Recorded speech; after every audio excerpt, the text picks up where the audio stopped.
The flight was routine. Sunlight streamed through the windows, passengers read, slept, or chatted quietly. A sense of normalcy, a world in motion yet at peace. Then a shudder, a subtle drop in altitude.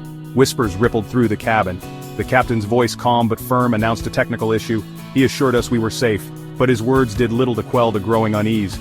The flight attendants, models of composure, moved through the aisles. They checked seatbelts, offered reassurances. Their forced smiles did little to mask the tension in their eyes. Outside, the sun was gone. We were enveloped in a thick blanket of storm clouds. Turbulence shook the plane, a stark reminder of our vulnerability. Fear, a silent contagion, spread through the cabin. A baby cried, a man gripped his wife's hand, knuckles white. The man across from me, his face ashen, frantically scrolled through messages on his phone. Each jolt, each groan of the aircraft amplified the anxiety. The emergency lights flickered on, casting the cabin in an eerie yellow glow. Oxygen masks dropped from overhead. Panic, raw and uncontained, erupted. Screams pierced the air, a chorus of terror. The instructions from the crew were lost in the cacophony. We were spiraling, it seemed, toward the unknown.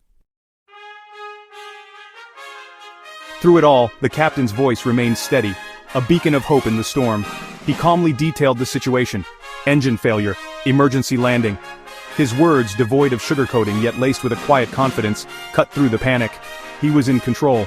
He spoke of the procedures, the preparations, his voice a lifeline. He painted a picture of our collective strength, of our shared fate. And slowly, ever so gradually, the chaos subsided. A shared breath, a collective prayer. Section 4, holding our breath. The descent was agonizing, each second stretched into an eternity. The plane shuddered and groaned, a wounded bird fighting to stay aloft. Outside the window the ground rushed closer, trees, buildings, all a blur. This was it. Then a deafening screech. Tires met tarmac, the impact jarring us to our core.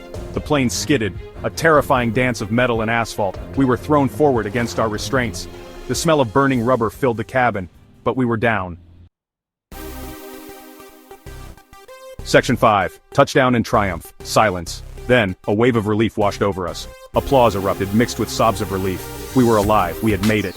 The emergency slide deployed with a hiss. One by one we stumbled out onto the runway, legs shaky, hearts pounding. Safe on solid ground we watched as emergency vehicles surrounded the crippled aircraft. The magnitude of what we had just experienced washed over us. We had faced our mortality together.